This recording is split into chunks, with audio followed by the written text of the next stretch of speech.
शर्म करो बिहार सरकार, और शर्म करो, उनको शर्म आ रही है अपना चेहरा दिखाने में कि मैं शौचालय में बैठकर जा रहा हूँ। जिस जगह पे आप खड़े हैं, किस जगह पे खड़े हैं?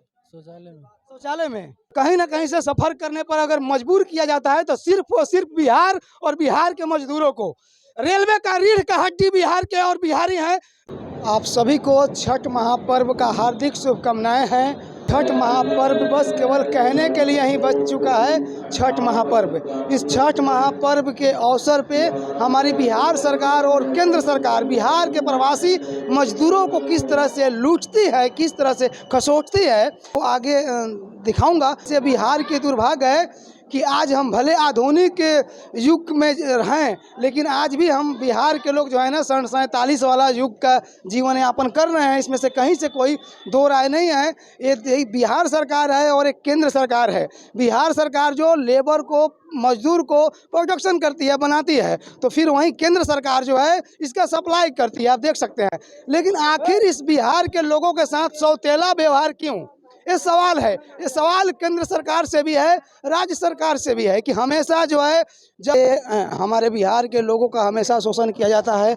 हमेशा छठ महापर्व के नाम पे स्पेशल कर जगह जगह जो है स्टेशनों पर टेंट पंडाल सब लगाया जाता है। लेकिन जब आप बोगी में आएंगे तो देखिए ये स्थिति है। देखिए ये स्थिति दिखाइए एक बार भैया। शौचालय में कहाँ बैठे हैं भैया आप? भैया कहाँ बैठे हैं? शौचालय है। शौचालय में बैठे हैं। क्यों शौचालय में क्यों बैठना पड़ा? अब हम लोकल में थे, बस बैठ गए इधर।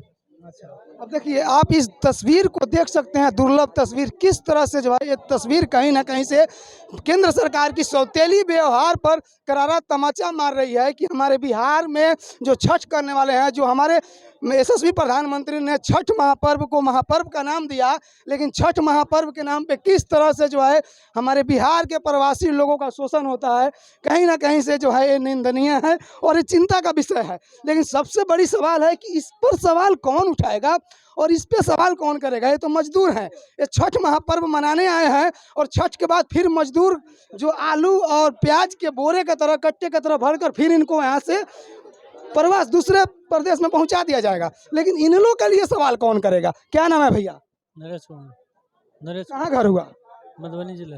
दिखाइए दिखाइए, देखिए किस तरह से लोग हैं बदहाली में आ रहे हैं और जिस तरह से कितना टिकट लिए हैं, कितना खर्चा आया?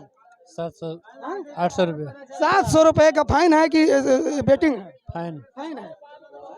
700 रुपये का फाइन लेकर और इस तरह से शौचालय में कहीं ना कहीं से सफर करने पर अगर मजबूर किया जाता है तो सिर्फ और सिर्फ बिहार और बिहार के मजदूरों को।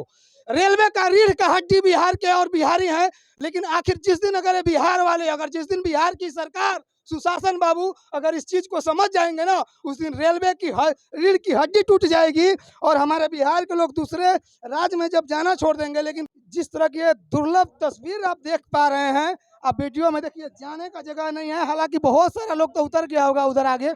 आप लोग कैसे खड़े खड़े आ रहे हैं वहाँ से? नहीं सर, बैठ गए दिल्ली से खड़े खड़े। कितना पैसा लगा टिकट में? 770 रुपया लगा। तो 770 रुपया में आनंद विहार से मुजफ्फरपुर का 770 क्या हुआ है? 250 का जयनगर से टिकट लगता है, 500 फाइन लगा है। 700 रुपया लगा है तो 550 में तो स्लीपर का टिकट हो जाता है, सीट मिल जाता है। सही बात। तो 750 रुपया देकर भी आप लोग ऐसे खड़े होकर क्यों जा रहे हैं? क्या करें, छठ पर्व मनाने जा रहे हैं। तो आप सरकार सिस्टम से कभी सवाल करते हैं? जैसे आप भीड़ बनकर आ रहे हैं, आप दिल्ली से अलग अलग राज्यों से बिहार में आ रहे हैं, अगर यही भीड़ अपने सरकार और सिस्टम के पास जाकर सवाल कर दे तो क्या आपको लगता है कि यहाँ सिस्टम नहीं सुनेगी, सरकार नहीं सुनेगी? देखिए, अगर सरकार अगर सुन लेंगे तो इतना भीड़ कभी होगा नहीं। सरकार सुन भी लेगी लेकिन ये जाएंगे नहीं और इनके लिए कोई लड़ेगा नहीं। क्योंकि जो बिहार के नेता होते हैं, जो बिहार के विधायक होते हैं, जो सांसद होते हैं ना, यह अपने पार्टी के लिए काम करते हैं, अपने पार्टी को मजबूत करते हैं। इन गरीबों के लिए काम नहीं करते हैं। जो गरीबों का मसीहा अपने आप को जो नेता लोग बताते हैं, वो बस नाम के लिए गरीबों का मसीहा बताते हैं। लेकिन गरीबों का शोषण अगर कोई बिहार में करवाता है तो बिहार के नेता और बिहार के मंत्री, ऐसा शर्म कीजिए बिहार के माननीय मुख्यमंत्री, शर्म कीजिए बिहार के सुशासन बाबू, शर्म कीजिए जो हमारे विपक्ष के लोग हैं, जो विपक्ष में बैठकर बहुत बड़े बड़े बातों को, जो लंबे लंबे टीम को हाँकते रहते हैं। अब सबको शर्म आनी चाहिए इस विधि और व्यवस्था को देखकर। क्या कोई समय बहुत बुरा हाल है गाड़ी का। अच्छा, तो क्या इस पर व्यवस्था, विधि व्यवस्था को सुधारा नहीं जा सकता है? अगर सरकार चाहेगी तो छठ महापर्व के समय अंदर आइए ना, हो अंदर आइए एक बार। आनंद विहार अभी कहाँ, जिस जगह पे आप खड़े हैं, किस जगह पे खड़े हैं?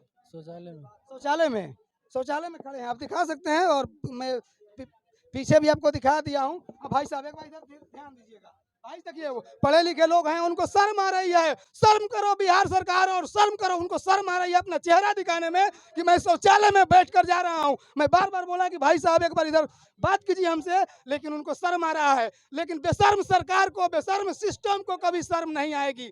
जिस दिन अगर बेशर्म सिस्टम और सरकार को शर्म आने लगती ना, तो ऐसे ऐसे लोग जो है ना, जो शर्म और अपने इज्जत ख्याल को ताक पे रखकर चलने वाले लोग के साथ इस तरह से शोषण नहीं होगा। बाकी आप लोग अपना प्रतिक्रिया कमेंट बॉक्स में दीजिएगा। जय हिंद।